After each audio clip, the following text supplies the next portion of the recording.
Picture an opulent palace on the banks of the Nile, where lavish feasts and political intrigue intertwine.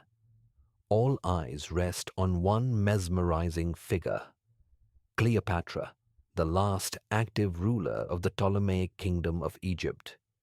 She captivates leaders with her charm, forges alliances with her intellect, and dares to reshape a world dominated by Rome.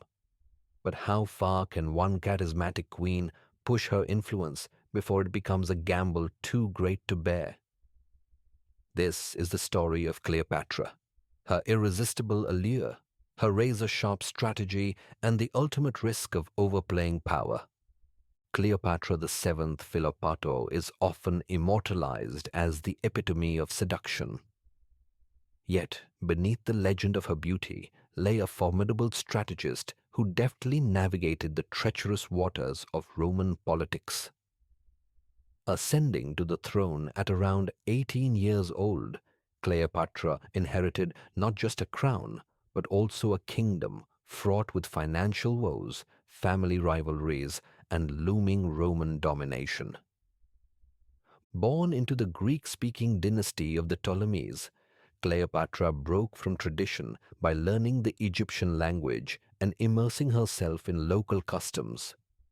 She embraced both her Greek heritage and her Egyptian identity, an essential political tool for rallying support among her subjects.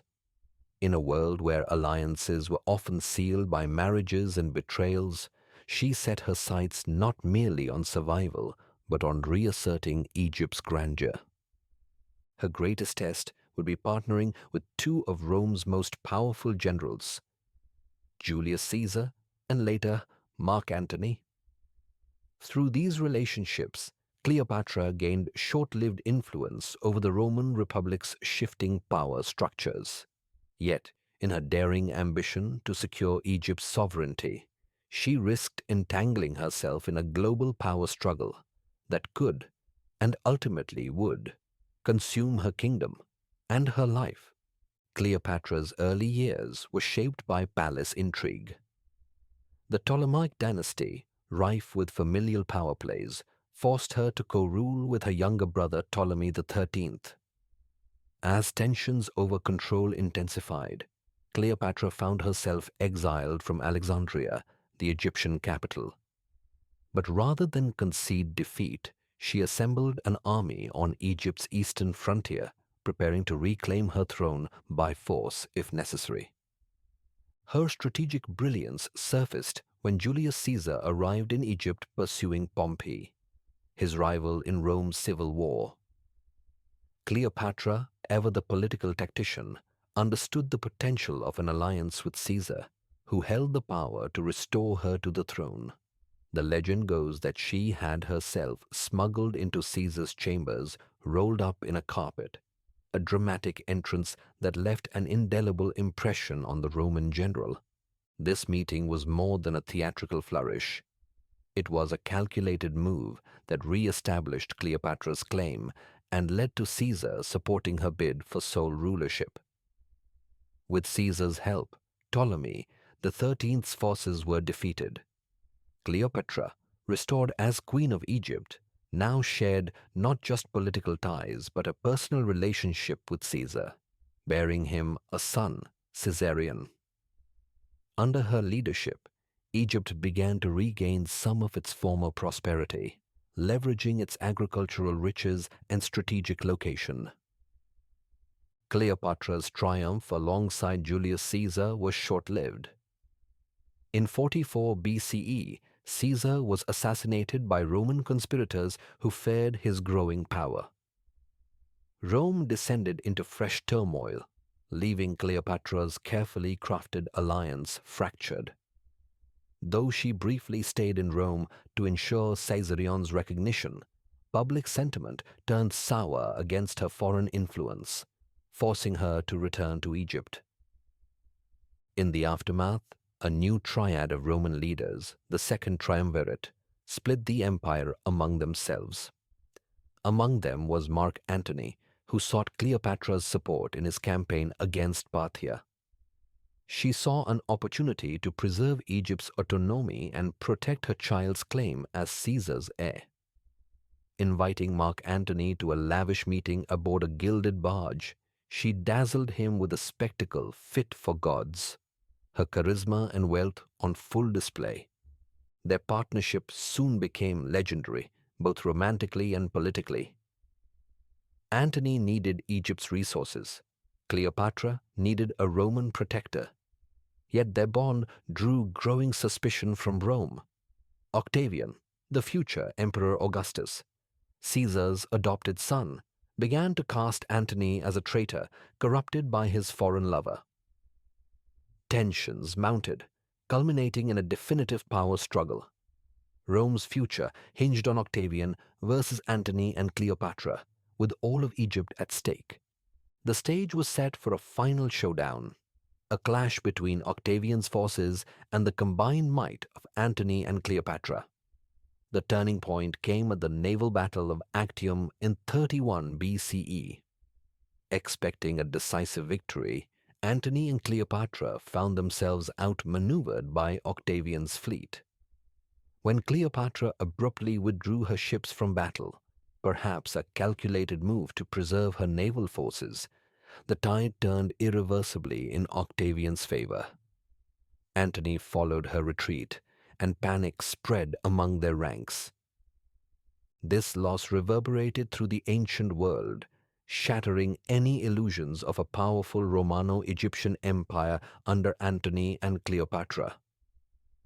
Forced to retreat, the couple returned to Egypt to regroup, but Octavian pursued them, determined to eliminate the threat and claim sole dominion over Rome.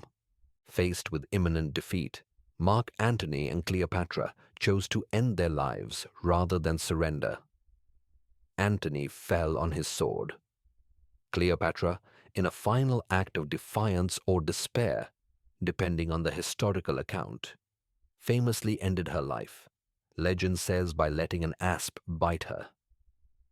Egypt, the once mighty kingdom, became a Roman province. Cleopatra's gamble to wield Rome's power against itself had failed, leaving behind a story of extraordinary ambition overshadowed by a tragic downfall. Cleopatra's life provides a nuanced examination of charisma, strategic acumen, and the fine line between confidence and overreach.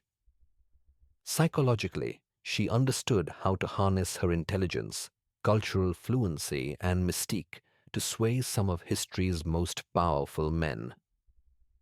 Her command of multiple languages, her patronage of the arts and sciences, and her willingness to engage in risky politics revealed a keen mind that refused to be relegated to a mere figurehead. Yet, her downfall underscores a classic paradox. The very qualities that fueled her ascendancy, charm, boldness, and unwavering ambition, also accelerated her end. Like many leaders who taste immense power, she had to gamble continually to maintain her influence.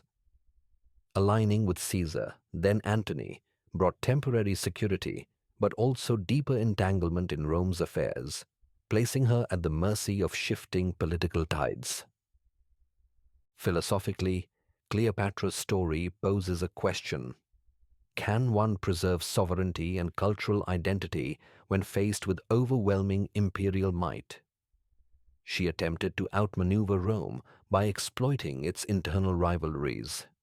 In doing so, she staked not just her own life, but the future of the kingdom she vowed to protect. This moral and strategic dance reveals how high-stakes leadership can demand sacrificing short-term safety for a chance at long-term autonomy, a gamble that often leads to peril. Fast forward 2 millennia. Cleopatra's example resonates in a world where influence is currency. Alliances can be fragile, and media-savvy figures rise and fall in the public eye. Her mastery of image, negotiation, and the art of personal persuasion remains a blueprint for leaders who must operate across cultural and political divides. Yet, Her story also warns of the dangers of overplaying one's hand. No matter how charismatic or strategic, ignoring larger power shifts can trap leaders in unwinnable battles. As we navigate our own age of global alliances and high-stakes conflicts, political or otherwise, Cleopatra's fate reminds us that foresight and adaptability are as crucial as boldness. In reflecting on Cleopatra's life, ask yourself, where do you draw the line between daring ambition and reckless overreach? Her tale challenges us to weigh charm against caution and strategy against humility. While history remembers Cleopatra for her unforgettable presence, it also teaches us that power wielded without vigilance can become a snare, even for the most captivating queen on earth.